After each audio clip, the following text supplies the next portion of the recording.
Welcome to Slow News Day Live. My name is Steve Poikinen. I am here in beautiful Boulder Creek, California, where the flannel shirt is our state flag, the pit bull is our state bird, and cannabis is our state flower. I meant to get a stream in yesterday, and flat the fuck out did not.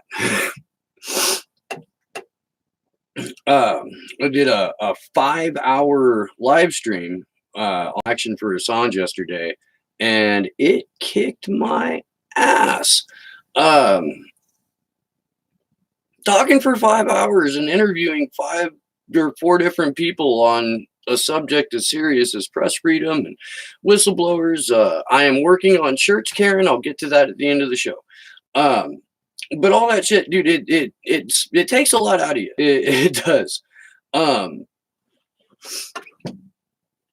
By the way, like if anybody was watching that show yesterday, there will be individual clips up of each hour that Taylor is working on getting out now.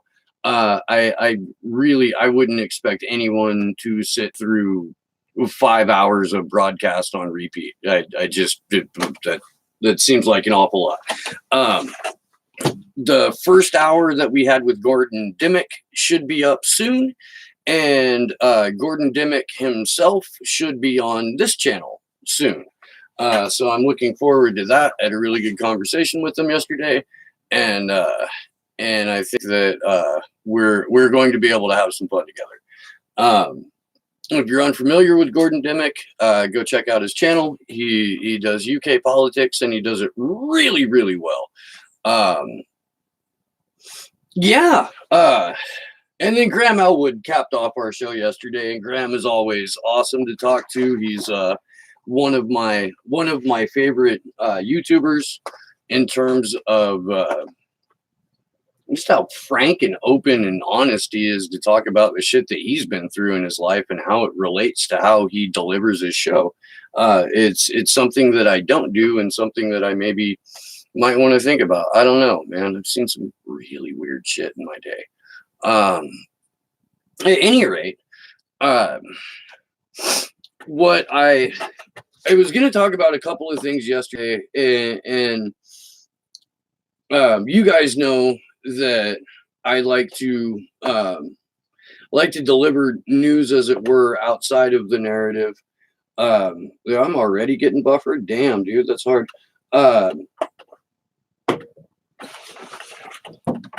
Jeremy Hammond, who was an anonymous hacker, WikiLeaks source, and part of the Stratfor hacks back in 2010, along with Barrett Brown and a number of other people who all got locked up over it.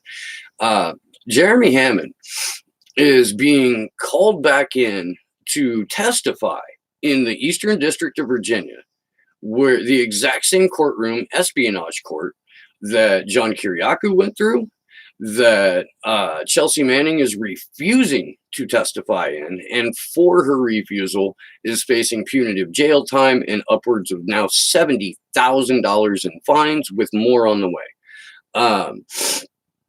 Jeremy Hammond, and I'll put and I know I always say this and I don't often, but I swear to God, guys, I really will try to get the article in the description. And this is coming out of Gizmodo. On Saturday, the Jeremy Hammond Support Committee announced that the 34-year-old Chicago hacker had been transferred from his medium security prison in Memphis to a federal transfer center in Oklahoma City. He is likely in transit to Virginia, where he's expected to be questioned before a grand jury regarding his past ties with WikiLeaks, Julian Assange, and be tried under the Espionage Act. The quote from the organization, either support Jeremy Hammond or Jeremy Hammond support. One of the things. It's the Jeremy Hammond Support Committee. It's the People's Front of Judea, or the Judean People's Front. Given the secrecy of grand jury proceedings, we don't know the nature or the scope of this grand jury's investigation. However, our assumption is that this is the same grand jury that Chelsea Manning is currently being incarcerated for refusing to testify before.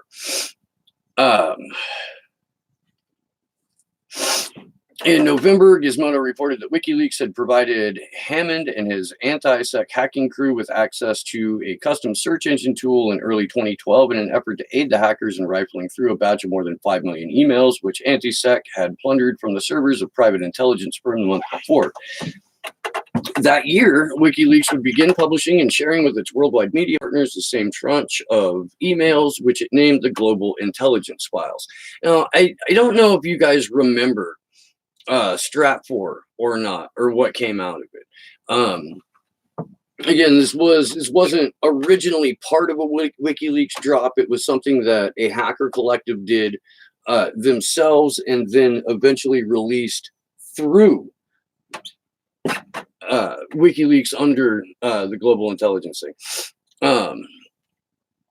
What we found out, or this some in Stratfor, was that the ISI, the Pakistani intelligence service, at least a dozen of their officers, people involved in the agency, knew where Osama bin Laden was before he was captured. We found out that bin Laden's body wasn't dumped at sea like we were told, but it went to an Air Force base in the U.S. We found out Israel gave Russia control codes for drones Israel sold to U.S. ally Georgia. And there was a shorter war between Russia and the country of Georgia in 2008. Yeah, anyway, Israel supplied Russia with the codes for drones that Israel themselves had sold to Russia's enemy, which just goes to show you that if you establish a precedent of arming both sides of a conflict globally like the US has, eventually somebody's going to want to copycat you. In this case, it's Israel, and Israel is doing it, oddly enough, with a lot of our fucking money.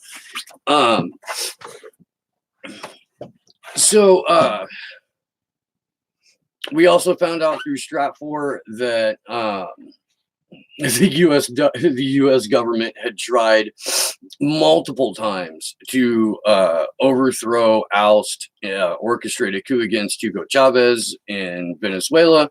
The end result of that now is the current coup going on, where Nicolas Maduro's government is fighting off and barely sustaining against a full-on assault through sanctions, through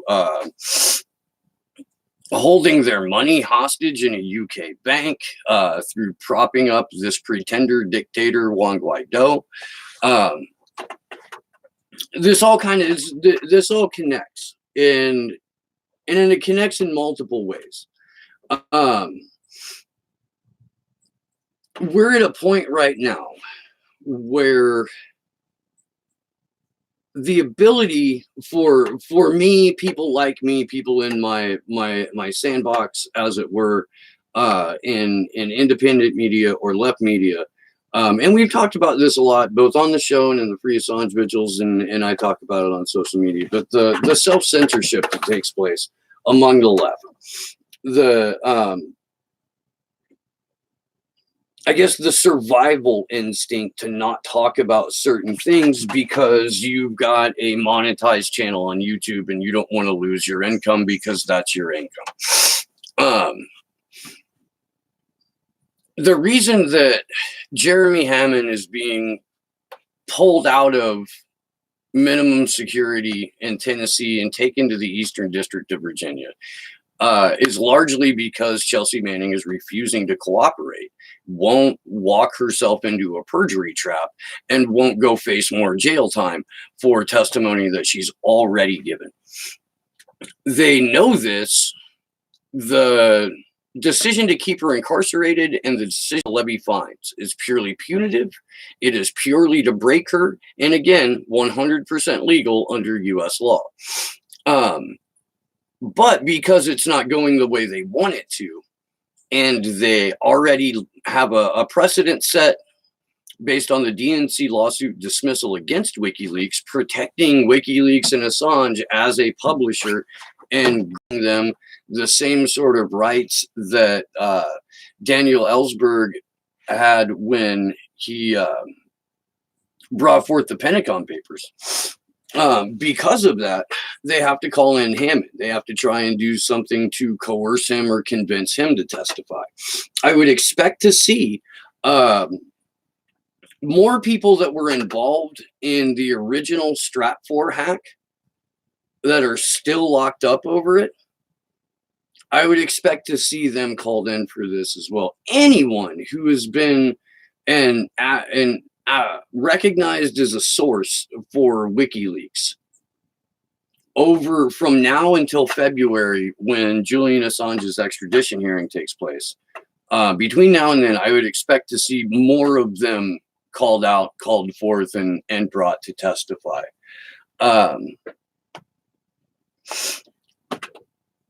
I think you guys know that I have if not a genuine friendship, a collegial atmosphere, or collegial relationship with Ron Placone, and I know he just covered this story on his show, but this gets us into a larger conversation about DARPA, and I would be remiss if I didn't cover it as well. So the Defense Advanced Research Projects Agency, DARPA, the the R&D tech lab for the Pentagon, the people who come up with the most dystopian technology that we could possibly dream of. DARPA is launching a project to repel large-scale automated disinformation attacks, which, sounds creepy out of the start. What this is, and this is an article out of Bloomberg, U.S. officials have been working on plans to prevent outside hackers from flooding social channels with false information ahead of the 2020 election. And they go on to blame Mitch McConnell because this is a Bloomberg publication. They talk about deepfakes and do you guys remember a couple of years ago, Jordan Peele, actor, filmmaker, director, did that deepfake of Obama where he really looked and sounded like Obama? They highlight that. They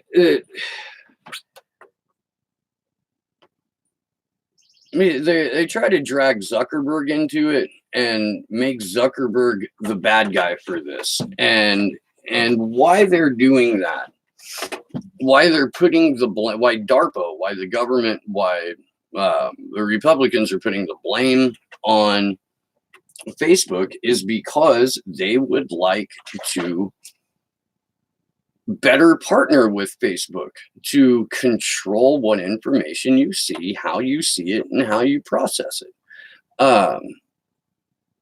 If they can't somehow make Zuckerberg the bad guy, they have to publicly make Zuckerberg a partner, which would immediately cause a red flag throughout all of Internetlandia, because it's never a good sign when a tech monopoly and a government partner.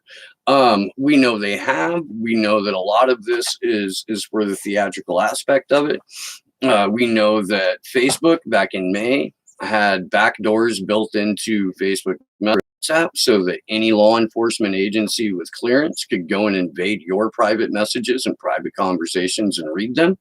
There's a new list of keywords out by the NSA that I will get to in another video today, because they're fucking fascinating. Agriculture is a keyword that the NSA will use to flag your emails and set up and run it through a secondary program to see if you're talking that terrorism. Agriculture. Wrap your goddamn head around that. But yeah, the Pentagon's Research and Development Branch really, really wants to let you know what is and isn't fake news. And because they're focusing on emerging technologies, because they're focusing on deepfakes, I would expect to see a lot of fucking deepfakes. I really would. The trust I have in these organizations is non-existent. The fact that an organization like DARPA wants to work with and help control what is and isn't fake news, after organizations like the Atlantic Council and New Knowledge have done the exact same thing with Facebook, after Jack from Twitter has been so instrumental in helping silence legitimate left-wing voices, Palestinian voices, Venezuelan voices, voices on the American left and the European left, who are trying to push for a system of operations that doesn't center on exploitative capitalism. We're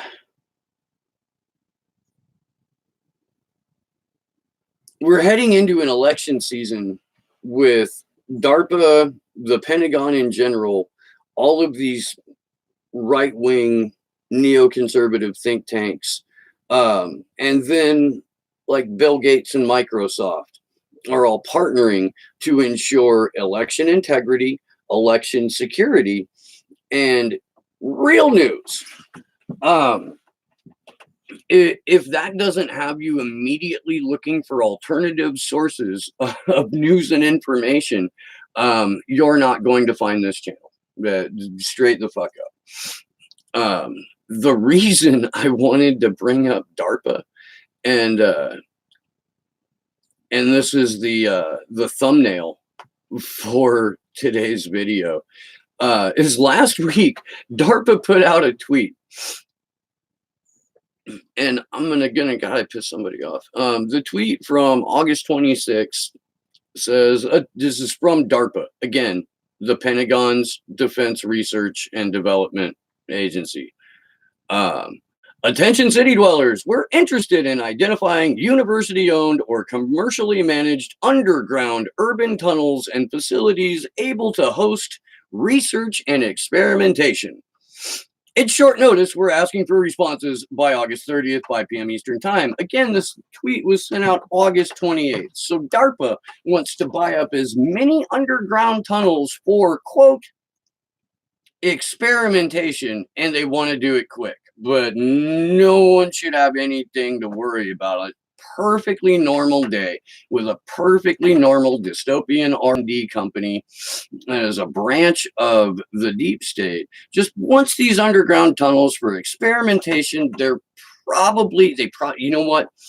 probably got some Tinker Toys or those like Kinects, and they want to make a big model of freedom.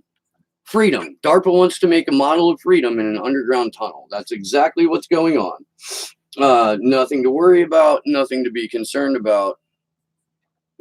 What the ever loving shit. I know that I say we live in a cartoon a lot, but we live in a cartoon. Who we got here right now? Philip Blair, what's up? Rogue Cow, what's up? Quinn, how you doing? Karen, yes, Tinker Toys are old. You're on a farm. You know a lot of farmers. Where did we go? How did farmers get brought up into this? So, okay. Isn't DARPA where MK Ultra is? So MK Ultra, it was a CIA program where they were experimenting with mind control. Now, DARPA may have had something to do with manufacturing or processing the mechanical and electronic technology that aided in this, but the CIA was using mostly universities for test subjects for mind control. Like all of the Ivies on the East Coast, but Harvard, Yale, and Princeton specifically, and then on the West Coast, UC Berkeley was a just ground zero for West Coast MK Ultra programs. When like where DARPA comes into play, again, they're on the R&D end. They're more on the, as far as I know, more into building gizmos than they are taking apart the human mind and putting it back together. Although if you wanted to look for who's at the cutting edge on somnambulant torture or somnambulant suggestion, absolutely look at DARPA for that, which is a form of mind control. And that's, I don't have any reason to believe that MK Ultra was just shut down and everybody was like, whoa, that's a bad idea. We should probably not do that again. I think that if any one of those six bucks had a moment where they saw a potential to exploit the human mind, then that program kept going. It just got renamed, it got reallocated funds to it, got shipped somewhere else, and they set up in a different shop.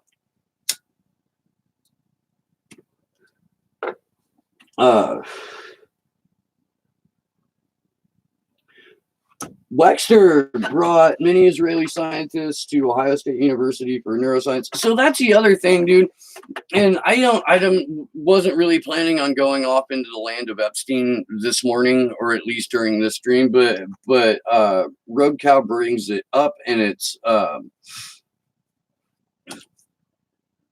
something we can definitely talk about. So Leslie Wexner, if you're not familiar with the Wexner family or their relationship to Jeffrey Epstein, Les Wexner owned Victoria's Secret, and I think like Forever 21 or some other shit like that. I don't know. Clothing stores, modeling agencies, shit like that. There's this sub-thread in the Epstein thing, and a couple people have talked about it, where he wanted to use his property at the Zora Ranch in New Mexico as sort of a breeding center for women to be impregnated with his DNA. Jeffrey Epstein wanted to seed the world with himself. This aspect of transhumanism and how it plays into the mindset of, an elite 0.00001% fucking sick fuck pedophile. How transhumanism plays into that is you're going further and further away from being a real person. You're becoming more machine. You're becoming part of the cloud instead of part of the earth. And disassociation plays into that significantly, because you have to stop looking at people as people. You have to stop looking at them as potential things. And what they are in the beginning is something to be used, played with, or experimented on until you get the end result. The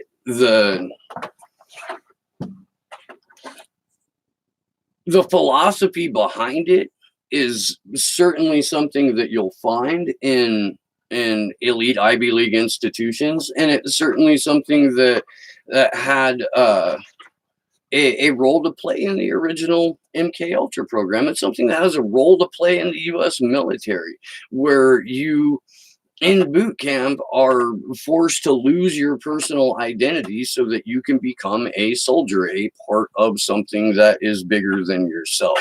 It's almost the fucking Fight Club mentality, where you don't have names in Project Chaos, but after you die, you can get called Bob Paulson again.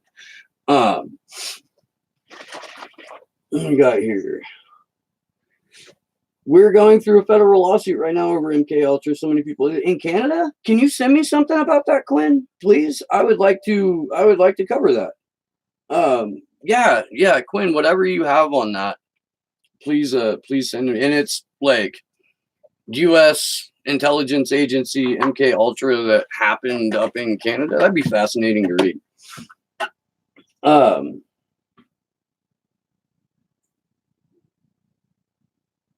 Yeah, please email that to me or DM it to me on Twitter, and I will be happy to take a look into it. I wanted to do a story. I saw a blurb yesterday, and again, man, I was so fucking wiped out from 5 hours of nonstop free Assange vigil. It started here at 8 o'clock in the morning. I spent the last 3 nights at my night job closing, getting out around midnight 30. Not winding down till about 3 or so in the morning, and then boom, wake up on the air. Boom, wake up right back to work. And I just fucking I lost it. Yeah, so MK Ultra comes from Operation Paperclip, from Nazi scientists we rescued. Operation Paperclip was basically like the Nazi draft, because World War II was coming to an end, came to an end. And it wasn't just the US that got Nazi scientists. It was the UK, it was France, it was Russia. Like, there was a whole, literally like a Nazi draft. But we got Werner von Braun. So we got the bomb.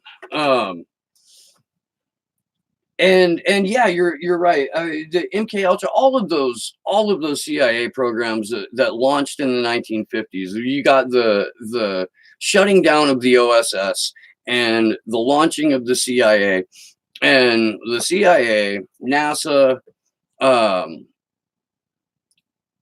lot of these emergent organizations that came out in the late 50s, early 60s, all funded by they're all ran by Nazis. The Nazis that we handpicked for Operation Paperclip.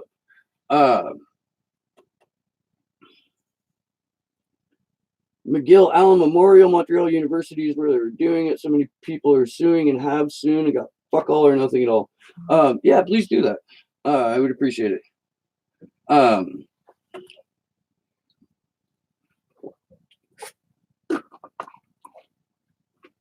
When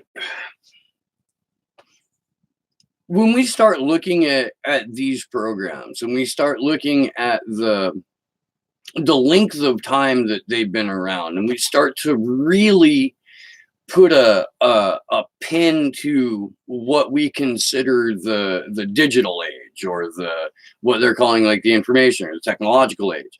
I mean, we had mass advances in technology going into the Industrial Revolution, but coming out of Operation Paperclip, the Nazi draft, all that kind of shit, we saw not just a massive uptick in what we could do with technology and how we could control and influence people with it, but what we also saw was I think correlative hyper ramping up of state propaganda and state control and erosion of civil liberties, while there were segments of the population that appeared to be gaining civil rights.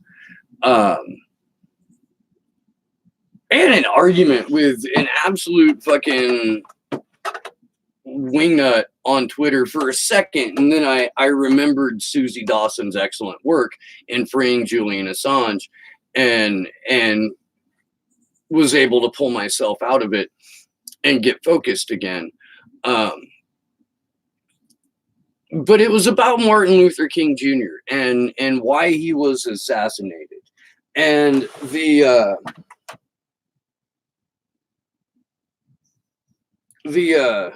crux of the argument that I was making was that it wasn't necessarily the civil rights movement that got Martin Luther King murdered. In fact, it was like 32 days before he got murdered that he launched the Poor People's Campaign. And in that launch speech, he said, and I'm not reading this off or anything like that, so if I get the exact words wrong, I apologize. I'm paraphrasing here. But he said it didn't cost the nation 1 penny to integrate schools. It didn't cost the nation a penny for Black people to have the right to vote. But the problems that this country is facing now, and this is 1968 when he's saying it, The problems that this country are facing now require a radical redistribution of economic power. A couple of weeks later, shot. He had tremendously advanced the cause of civil rights to the point of legislation and didn't stop. Wasn't comfortable with that, didn't rest on his laurels, looked around and said, you know, when I made that I have a dream speech, I did say that I dreamed of, you know, little black boys and little white boys, little black girls and little black girls playing together and hanging out as, you know, equals, free people. So what I would like to do now is I would like to get little black boys and little black girls and little white boys and little white girls, and we should all march together as poor people to get some goddamn representation. Boom. No, you can't do that. Now, while I was being called a racist for that, it dawned on me that that I have read Susie Dawson's work, that I'm familiar with her work, and she has a great piece called "Freeing Julian Assange," where she lays out and I should go. You know what? Like twice a month, read "Freeing Julian Assange" by Susie Dawson.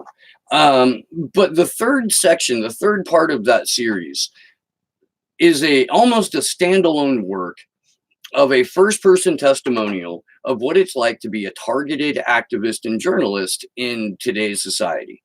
And it includes like kind of a pep talk for what you can do to stay focused and get your work done. And if your particular work is activism, there are going to be a lot of people who do not want you to succeed. If you raise your profile as an activist, there will eventually be an agent tasked to handle or monitor, surveil, or otherwise interact with you. And one of those things in that article, one of the subheadings is, how does your FBI handler want you to feel today? And I know that in this particular situation, in a stupid fucking Twitter argument, that is not what happened to me. I'm 99% sure that the person on the other end of that computer was not an FBI agent, but just the thought of, how does your FBI handler want you to feel today? Made me go, oh fuck, man, I am not doing what I'm supposed to be doing right now. I am feeling the way that somebody else wants me to feel. And the way that they want me to feel is not going to benefit me or what I'm working on or for in any way, shape, or form. I need to put this down and walk away from this. Yeah, Joseph Farrell has done some good stuff on Spot the Global Nazi.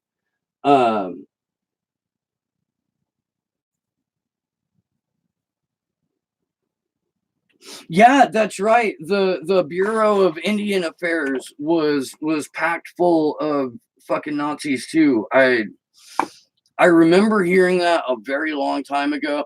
Okay, dude. Confession time. I have been to 3 rainbow gatherings in my life. 2 were intentional. I'm not really sorry. I went to a rainbow gathering in the Shawnee State Forest or National Forest in Southern Illinois in 1994. I went to my one and only national rainbow gathering in Missouri in 1995. And then several years later, I woke up at a rainbow gathering in Ocala, Florida. And when I passed out, I was in the parking lot of a strip club in Atlanta, Georgia. So I had about a fucking 10-hour car ride where I was just dead to the world. Philip Blair, a rainbow gathering is a thing that takes place in I think they're international now. I'm pretty sure they're international, but it's been going on for like 40 some years. It's basically like a tribe of hippies who call themselves the Rainbow Family. It is taken from like I think a random prophecy or something like they're based loosely off of Joseph's coat of many colors. And they represent the totality. Anyway, it's a bunch of fucking hippies. They get together in the woods. They hang out for a long time. There's no money allowed in the main camp. In main circle, you barter and trade only. There's a camp, which is alcohol camp. There's fucking, you know, like you can go and be and basically do whatever you want and whatnot, but there's also like really fucking sick people that go there. There's really crazy people that go there. The fucking people that are hiding out from society, people that are hiding in the world of organized homeless just because they don't fit in society. It's not something that like it's something that I guess was fun to do when you were a kind of a kid and traveling around the country and didn't really have like responsibilities or a give a damn. I know that there's people that made it a career choice.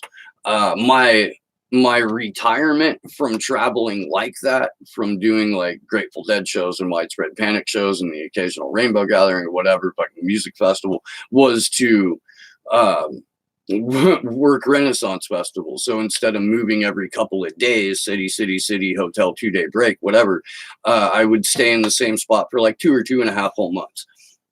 It set a precedent to where, like, when I finally met my wife and was like, okay, I'm gonna settle down, but like after 3 months of being together, I'm like, why are we still in the same house? We gotta move. We gotta move now. Like I would get uncomfortable being in the same spot for like more than 6 months. But the reason I told you the Rainbow Gathering story is because that's the first time that I heard that the Bureau of Indian Affairs was basically ran by a bunch of Nazis. It's the first time that I heard we will have wars over water in your lifetime, kid, which I am now coming to see some truth to. I mean, we literally do have wars over water, but it could get to the point to where we have a world war over access to clean drinking water. It was a weird play. Like, is there something wrong with the audio?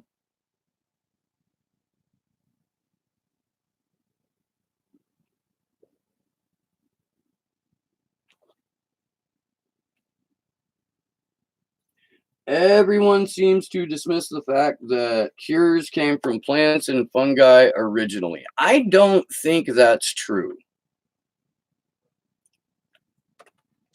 Let me try and turn up a little bit and maybe this will be better. I'm sorry if the audio is low, Joy.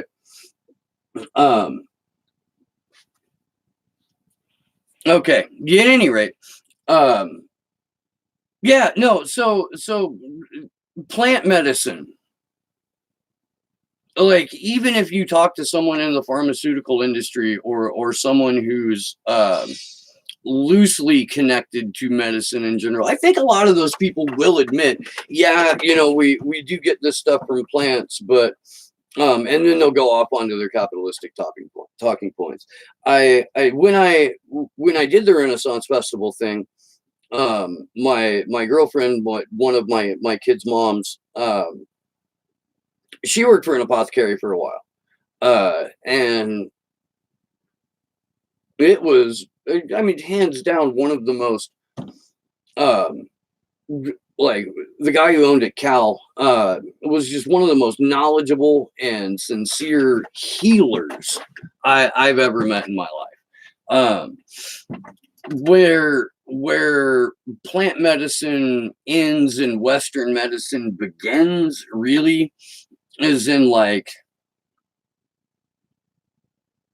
fixing broken bones or fucking, you know, open heart surgery and shit like that. And I understand that there are things that Western medicine does that a plant won't do, but I think that you can't have one without the other. Otherwise, you're relying too much on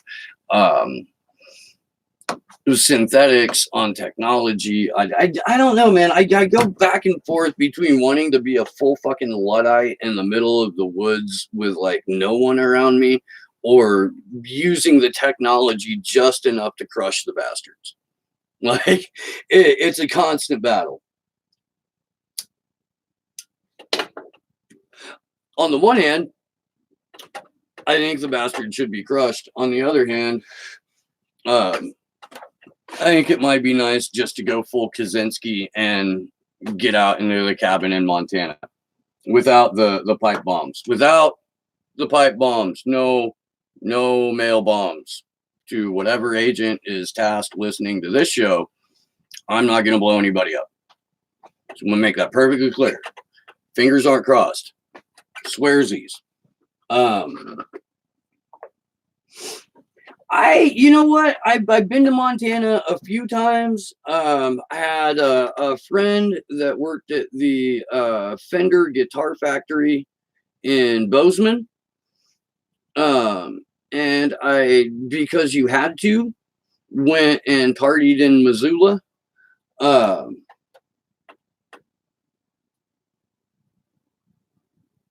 You do not want to see my toes. About 13 years ago, I fell off of a roof. I took like almost a 20-foot plummet, and I landed on my feet on the concrete, causing impact and compound fractures, and I blew my left ankle out completely. But the result of that is I had 4 broken toes on my right foot, and my left foot, I broke pretty much everything. So when it healed, I healed with the arthritis of like a 90-year-old man in my left foot. Now I'm going to see my fucking toes. Great Falls. Great Falls is kind of fun. You know what, dude, I would get back up that way more often if it was financially feasible. I know a couple of people that have mines up there, and I would like to go explore in that. Let me go up here.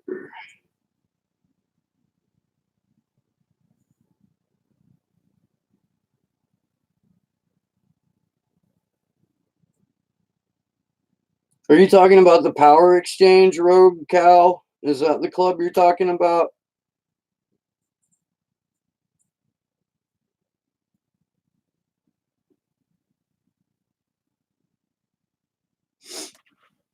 You know, man, my family is all gone out of Tennessee, and I would go back to Tennessee.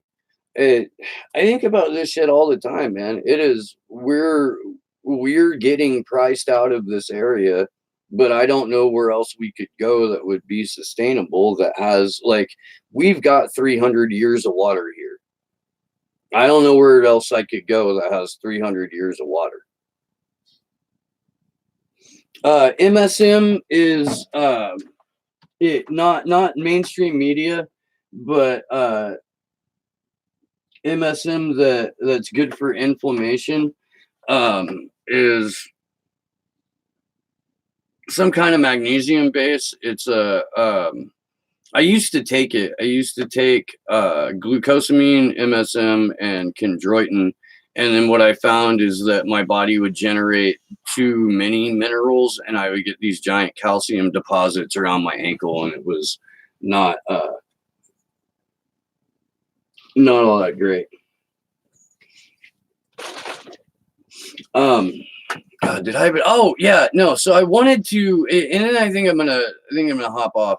You know what? I am gonna end it right now, and I'll come back and I'll do the Olabini thing later. But a friend of Julian Assange and down in Ecuador, Olabini was arrested on nonsense charges a few months, the same day that Julian was dragged out of the embassy, and the charges against him were so ridiculously made up that they had to make up a different set of charges to come back around and charge him with. So we'll get into that here in a little bit. I got to run down to Santa Cruz. I'll be back around 2:30 Pacific, and hopefully we can pick back up around 3 o'clock Pacific, 6 o'clock Eastern. Big thanks for showing up and hanging out. And before I go, I do have a Patreon. I am definitely bad about asking people for help or their money. But I am trying to make this show better. And I'm trying to be able to give you guys more to look at, you guys more to, participate in. If you go to patreon.com/slownewsday, there's no set dollar amount. I don't have tiered patronage. I think that's kind of weird. But if you can throw a couple of bucks a month at the show, it helps out tremendously. I am almost to the point to where I can get an internet speed upgrade so that I can have so that I can show you guys video clips, so that I can show you static images along with, some redwood trees and a 300-year-old stump. So until next time, this has been Slow News Day. I'm Steve Poikinen, and good luck to us all.